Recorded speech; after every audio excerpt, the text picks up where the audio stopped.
9 সালে আমি যাচ্ছিলাম ফরিদপুর, যাওয়ার পথে শ্যামলী থেকে রাত 9টায় আমাকে অ্যাটাক করে র্যাব নিয়ে যায় আমাকে র্যাব 4-এ। 2-3 ঘন্টা ঘুরিয়ে র্যাব 4-এ নিয়ে যায়। নিয়ে গিয়ে আমার সাথে আরও 2জন খেলাফত আন্দোলন কর্মী ছিল। জিজ্ঞাসা করে আমাকে খেলাফত আন্দোলন টাকা পয়সা কোথায় পায়, কয়টা ভাষা জানো, কয়টা দেশ সফর করেছো, ইত্যাদি ইত্যাদি। আমার মাথায় বাবরি চুল ছিল। পুরো এলাকায় খবর হয়ে গেছে যে বড় একটা জঙ্গি গ্রেফতার করেছে। হ্যান্ডকাপ লাগিয়ে জুমার নামাজ পড়তে নিয়ে গেল। ব্যাগটা রাতে যখন নেয় মেজরের রুমে, র্যাব 4-এর মেজরের রুমে, এর আগ পর্যন্ত 4 বার আমার ব্যাগটা চেক হয়। ব্যাগে শুধু কাপড় ছিল। মেজরের রুমে ব্যাগ নেওয়ার পর আমার ব্যাগটা খুলে ওখান থেকে কিছু তার, ককটেল, লোহা বের করছে। আমাকে বলে, হুজুর আপনি তো ভালো মানুষ, কিন্তু ব্যাগের মধ্যে এগুলো নিয়ে কি ঘুরেন? বললাম, জনাব আপনার রুমের ঢোকার আগ পর্যন্ত আমার এই ব্যাগটা 3-4 বার চেক করেছে, ওরা কিছুই পায়নি। কিন্তু আপনার রুমে আসার পর এই ব্যাগের মধ্যে থেকে তার তুর, লোহালঙ্কর বের হয়, এটা তো আমার বুঝে আসে না। মেজর বলে, আপনি না দিলে আপনার লগে 2জন আপনাকে ফাঁসানোর জন্য দিয়েছে। বললাম, ওরা আমার কর্মী, ওরা নেতাকে কখনো ফাঁসাবে না। ওরা অন্য দলের মতো নেতা কর্মী বিক্রি হয় না, নেতা বিক্রি হয়, কখনো কর্মী বিক্রি হয় না। বলার পরে সে রেখে দিল। সকালবেলা বলল, রেডি থাকো, সাংবাদিক আনতেছি। বললাম, সাংবাদিক আনেন। সাংবাদিকরা আমাকে ভালো করেই চেনে। পরে আর সাংবাদিক আনলো না, আমাকে নিয়ে গেল চোখ বেঁধে ঘুরেতে ঘুরেতে র্যাব 1-এ, উত্তরা।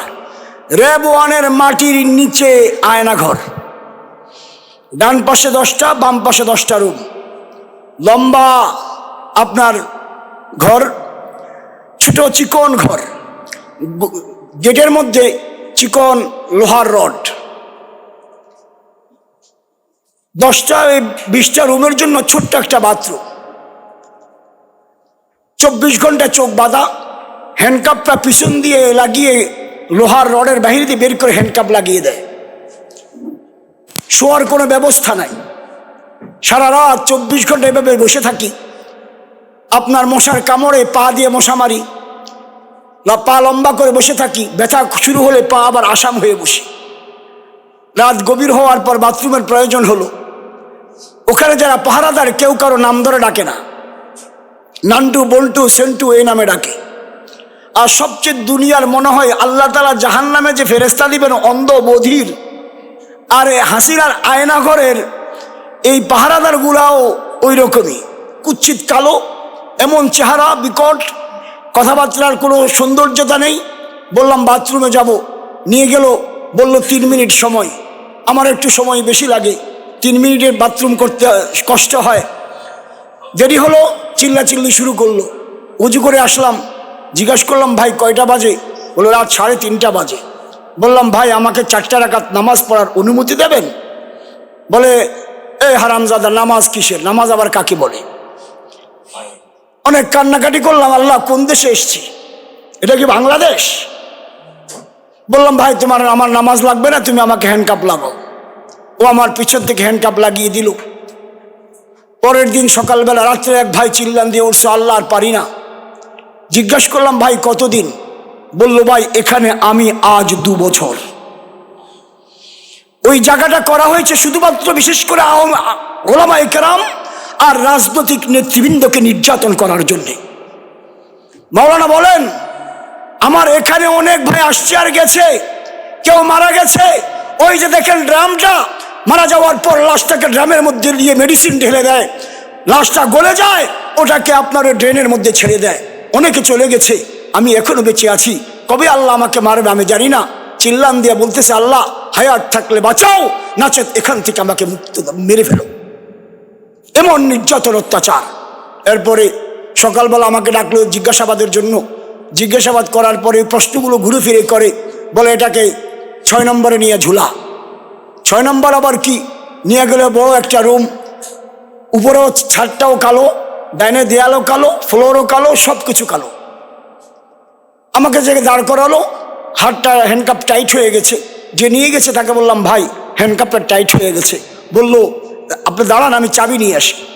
চিন্তা করলাম, ও তো গেছে চাবি আনতে, এই সুযোগ আমি একটু দেখি এই 6 নম্বরটা কি। চোখটা খুলে টান দিয়ে দেখলাম এখানে আপনার আমাকে যেখানে দাঁড় করিয়েছে ওই বরাবর একটা শিকল ঝুলতেছে, একটা আংটা সহ। বুঝলাম এখানে হয়তো আমাকে ঝুলাবে। পাশে একটা টেবিলের উপরে অনেক রকমের সুইচ, অনেক কারেন্টের তার তুলে রাখা, পাশে একটা খাট, পাশে একটা চেয়ার, কারেন্টের তার লাগানো, একটা বালতি আছে, বালতির মধ্যে রং বেরঙের বেত, লাঠি, এগুলো দিয়ে পেটায়। ওর আবার শোনার পর আমি চোখ আবার লাগিয়ে দিলাম। এসে আমার হাতটাকে আপনার হ্যান্ডকাপটা ঢিল করলো, এরপর মোটা একটা রশি দিয়ে আমার হাতটাকে আপনার বাঁধলো। বাঁধার পরে আমাকে ওই হ্যান্ডকাপের মধ্যে লাগিয়ে সুইচ দিয়ে উঠিয়ে দিল। উঠানোর পর আপনার 3.5 ঘন্টা আমাকে ঝুলালো। 3.5 ঘন্টা পর, আগে ঝুলানোর কিছুক্ষণ পর অফিসার এসছে, এসে আমার কাপড় খুলে আমাকে সম্পূর্ণ উলঙ্গ করেছে। আমার প্রস্রাবের রাস্তার নিচের রগটার মধ্যে আপনার কারেন্টের ক্লিপ লাগিয়েছে। লাগিয়ে আপনার যখন সুইচ দেয় পা থেকে মাথা পর্যন্ত সমস্ত রক্তগুলো মাথার তালুতে উঠে যায়। যখন সুইচটা ছাড়ে পুরো রক্তগুলো পুরো মাথা থেকে পা পর্যন্ত শীত করে ধোল খায় পুরো দেহটা।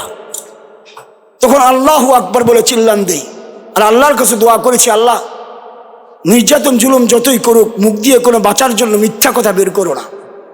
3.5 ঘন্টা ঝুলিয়েছে, অনেক রং বেরঙের প্রশ্ন এনে আবার ওখানে দাঁড় করিয়ে দিল। বললো বসো না, বসলে তুমি প্যারালাইসিস আক্রান্ত হয়ে যাবে, দাঁড়িয়ে থাকো, রক্তগুলো সঞ্চালিত হোক। এভাবে আমাকে 3 দিন নির্যাতন করে 3 দিন পরে কোনো কিছু না পাওয়ার পর আবার আমাকে রাত্রেবেলা অন্ধকারে চোখ বেঁধে আবার র্যাব 4 এনে নামিয়ে দিয়ে যায়। এই যে নির্যাতন, এই যে জুলুম, এই জন্য আমার অনেকে অনেক কিছু বলে। আমি হাসিনার উপাধি দিয়েছি জঙ্গি জননী। ওনার উপাধি দিয়েছি আমি জঙ্গি জননী। বাংলাদেশ